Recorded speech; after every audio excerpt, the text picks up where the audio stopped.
Je te salue, bien-aimé, qui me suit ce lundi midi. Il te veut fort, mais en le craignant. Dieu te dit, ma soeur et mon frère, de rester calme et confiant. Chaque seconde de notre existence est la preuve du retour de Jésus. Donc pour toi qui m'entends, Dieu t'a choisi.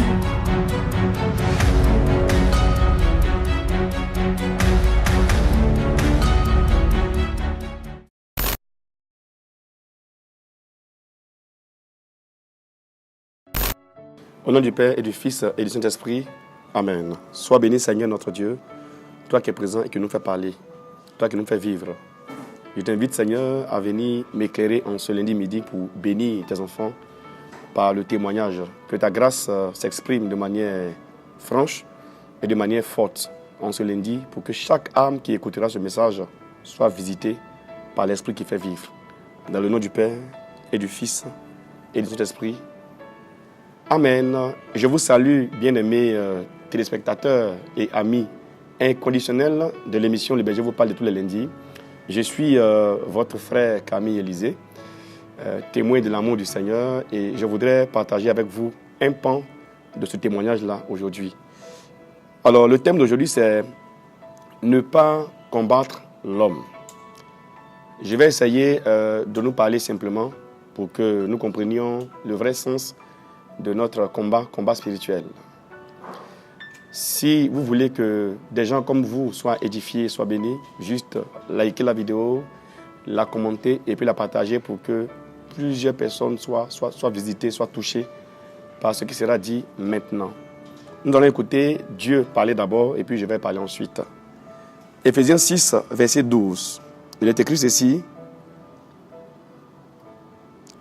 Car nous n'avons pas à lutter contre des êtres de chair et de sang, mais contre les puissances, contre les autorités, contre les pouvoirs de ce monde des ténèbres et contre les esprits du mal dans le monde céleste. Car nous n'avons pas à combattre contre des êtres de chair et de sang. C'est un thème aujourd'hui, mes amis, qui est bienvenu parce que nous constatons tellement de divisions, tellement de guerres, tellement de conflits, tellement de séparations, et nous voyons une animosité qui s'installe parmi les humains. L'animosité commence au niveau nucléaire, au niveau familial.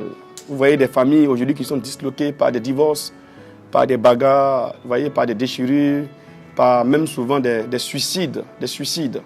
Parce que dans le combat que Satan nous livre aujourd'hui, les hommes ont l'impression que pour manifester leur hégémonie, ils doivent combattre leurs semblables. Voir dans l'homme et dans l'autre le mal. Voir dans l'homme et dans l'autre la raison, ou du moins la cause de notre malheur, notre misère et notre difficulté. Donc aujourd'hui, si nous présentons l'homme comme étant un problème, ou la source d'un problème, naturellement nous allons constater également qu'il y aura combat entre l'homme. Pourquoi deux personnes se bagarrent? Pourquoi deux personnes s'injurient? Pourquoi certaines personnes se ferment le cœur? C'est parce que justement, nous voulons trouver la cause de nos difficultés, de nos malheurs dans l'autre. Et en cherchant notre cause, la cause de notre malheur dans l'autre, nous nous inscrivons dans l'accusation. D'où nous pouvons sortir et conclure que toute bagarre et toute guerre vient du diable qui est le Père qui accuse. Alléluia. Donc ce midi, mes amis, nous devons comprendre que tous les conflits, toutes les difficultés, toutes les misères, toutes les menaces et les faiblesses que nous allons voir, les effusions de sang que nous constatons aujourd'hui, nous viennent de l'inspiration du diable. Donc vous devez comprendre que le diable existe bel et bien et il nous amènera à combattre. Et celui qui obéit à la voix du diable dans le combat contre son frère est lui-même d'abord vaincu par Satan. Parce que toute tentative, toute démarche qui t'amène à combattre ta soeur, à combattre ton frère, ton collègue, ton époux, ton épouse, ta belle famille, tes belles soeurs, tes beaux-frères, ou même ton patron, ou même ton président, est un combat qui vient du diable. Tout ce qui met l'homme contre l'homme ne peut jamais venir de Dieu. C'est pourquoi, mes amis, le terrain sur lequel le diable est plus à l'aise, c'est le terrain du combat spirituel. Beaucoup voient dans le combat spirituel les taillades et les découpages. Mes amis, le combat spirituel est plus fin de nos jours. Il n'est plus dans la vulgarité, il est dans la subtilité aujourd'hui. La subtilité au niveau des pensées, au niveau du langage, au niveau des sentiments, des émotions, des attitudes. Nous constatons que Satan aujourd'hui se cache à travers la faiblesse, à travers la misère des hommes. Nous voyons que Satan va grossir les faits. Il va grossir ta misère, grossir ton horreur. Et alors les gens vont se moquer de toi sur la base d'un fait ou d'une action mal posée par toi. Et quand on se moque de toi, ça t'irrite. Et quand tu es irrité, tu réagis. Et quand tu réagis de la violence parce que tu n'es plus stable, tu n'es plus équilibré. Donc ce qui est semé en toi, c'est un poison. Et le poison est fixé pour un temps. Le tout, c'est de t'amener à être hors de toi-même. Or, quand tu sors de toi-même, tu deviens vulnérable. Voici où le combat spirituel aujourd'hui, mes amis, se fixe. Et vous allez voir que 2 chrétiens se battront. 2 chrétiens vont se battre. 2 païens se battront. 2 francs-maçons se battront. 2 hommes politiques de différents bords ou même du même bord vont se battre. Pour dire que partout où l'homme existe, l'animosité aussi existera. Et cela se fait dans la manipulation en se servant de nos faiblesses, de nos limites et de nos déchéances. Ma soeur et mon frère qui m'écoutent ce lundi midi, laisse-moi te dire que tu seras combattu et tu seras confronté à combattre dans ta vie. Il n'y a pas de vie sans combat. Il n'y a pas de vie sans difficulté. Mais dans le combat de la vie, nous devons comprendre que notre cible ne doit pas être l'homme. Ta cible dans le combat ne doit pas être ta femme ou ton époux. Ne doit pas être ton frère ou ta soeur. Aujourd'hui, nous combattons. Et Camille Lisée est l'un des gars qui aime combattre également parce que j'aime combattre les idées des gens. Mais ça ne veut pas dire que je te combats toi. Ta personne, je l'aime, mais je peux ne pas aimer ce que tu penses, ce que tu dis. Dieu, dans le combat, peut me permettre de ne pas réagir à ce que tu as dit. Mais je suis incapable de ne pas réagir. Donc c'est aussi une faiblesse à ce niveau-là. Certains font des postes pour piquer l'autre. Et quand il y a une personne qui répond, on a l'impression que celui qui répond n'est pas converti et celui qui a posté est plus converti.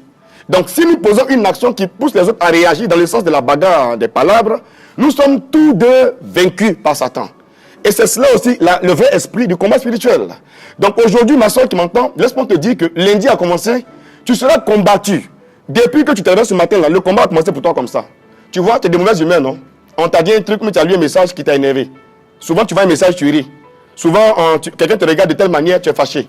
L'autre passe, il ne te salue pas, tu es fâché. Donc, tu réagis à tout. Et tout cela est fait par Satan. Il crée une atmosphère d'animosité, de conflit, de défi, d'humiliation pour que tu réagisses. Et quand tu réagis, Satan est invisible, pas c'est un esprit.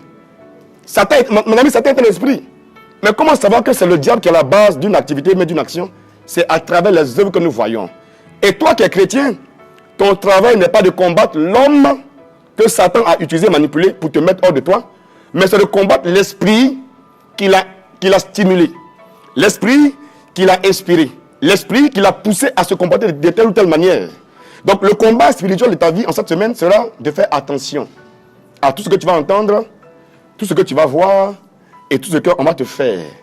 La réaction par rapport à ce que tu verras ou entendras te donnera soit la victoire ou soit la défaite. Le but de Dieu pour ta vie, c'est de ne pas combattre ton frère, de ne pas combattre ta soeur. Ne combat pas l'homme. On ne peut jamais avoir la victoire en combattant l'homme. Je vous dis la vérité. Tu ne peux jamais être du côté de Dieu si tu combats ton frère, tu combats ta soeur. Tant que tu combattras l'homme, Satan sera toujours ton boss et il va s'asseoir sur ta vie. Tu n'évolueras pas en combattant l'homme. Parce que l'homme que tu combats là, Jésus est mort pour lui.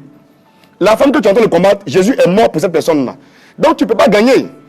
En tout cas, si c'est une affaire de prière, tu ne peux pas gagner. Tu peux dire ce que tu veux, apporter les arguments que tu veux apporter, mais tant que tu combats l'homme, Dieu te combattra. C'est pourquoi beaucoup prient contre leur président, et puis le président, il ne met pas vite. Beaucoup prient contre leur bourreau, il ne met pas vite. Vous mourrez, vous êtes en prison, parce que vous combattez quelqu'un pour que Jésus est mort. Sa vie n'a pas d'importance pour toi, mais pour le Christ, sa vie a une importance. Son histoire n'a pas d'importance pour toi, mais pour le Christ, son histoire a une importance. Il n'a pas ton niveau de richesse, ton niveau de starmania, ton niveau d'élévation ou de gloire, mais c'est quelqu'un qui est important pour Dieu. Donc combattre l'homme, c'est combattre Dieu. Et tu ne peux jamais gagner contre Dieu si tu combats l'homme. Voici pourquoi ta prière n'est pas exaucée. Vous faites des prières de jeûne, des temps de consécration, des prières de combat, d'agression, des prières de détestage. Mais Dieu est étonné souvent. Le Seigneur souvent, il a émerveillé de cette manière de prier. Il y a une nouvelle tendance, un nouveau modèle de prière des chrétiens aujourd'hui qui consiste à paralyser les gens. Je te tue, je te dépece. Moi là, je te paralyse. Toi qui m'as combattu, ta langue sera collée. Non, ne combat pas l'homme. Cet homme-là, Dieu l'aime. Cette femme que tu vois, Dieu l'aime également. Il a un comportement de crabe, c'est vrai. Il a la tête d'un cabri, c'est vrai, mais Dieu l'aime. Dieu l'aime. Donc le cabri que tu l'as, que tu vois, le chien que tu estimes, Dieu l'aime. La femme prostituée que tu chasses, Dieu l'aime. Cet être humain qui est là, qui n'est pas riche comme toi, que tu vilipendes, Dieu l'aime. Donc ton amour ou ton désamour ne peut pas construire quelqu'un. Dieu s'est chargé d'aimer tous les hommes. Et si tu veux avoir la victoire, en tout cas dans la prière, dans la vie spirituelle, il faut aimer l'homme et aider l'homme au lieu de combattre l'homme. Et celui qui aide les autres, comme Sainte Thérèse, Mère Thérèse, vous avez vu, son nom aujourd'hui est inscrit dans les annales de l'humanité. Parce qu'elle a passé sa vie à s'occuper des hommes. Elle a eu une tribune à l'ONU pour parler de l'amour de Dieu. Elle n'est pas allée convertir les gens là-bas, mais elle est allée dire qu'il est encore possible de nos jours d'aimer l'homme. Il est encore possible de nos jours de prendre soin de l'homme. Il est encore possible de nos jours de se pardonner. Il est possible d'être un être humain capable d'amour, capable de tolérance, capable d'unité, capable de sensibilité, parce que nous devons être sensibles à tous les hommes. Un gars peut être colérique, violent à la télévision, il parle mal, sa mine est fermée, tout ça. Mais chez lui, à la maison, il rit avec sa femme.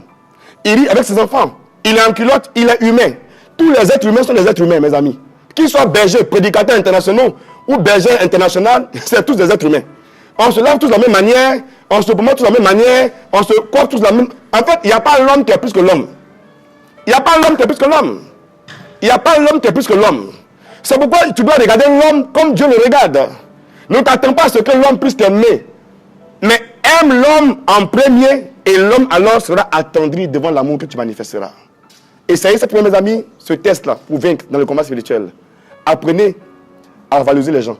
Quand le gars t'insulte, tu souris, tu dis, ah, tu vois, tu es tellement beau, tu es tellement belle que quand tu insultes, c'est pas bon, ça te rend vilain. Tu vois, moi, je sais que tu es bien. Et quand tu vas tout diluer, tu vas voir que la pression va aller dans le camp ennemi. Et au lieu d'avoir des ennemis autour de toi, tu auras des amis autour de toi. Si tu as des amis, tu fais de tes ennemis et adversaires des amis, tu auras gagné dans le combat spirituel. Si ce midi tu as été béni, que Dieu te bénisse, garde le sourire et puis sache que Dieu est de bonne humeur. Je t'invite cette semaine-là à être de bonne humeur. Si la vidéo t'a fait du bien, like-la, partage-la et puis commente la vidéo. Shalom, à lundi prochain.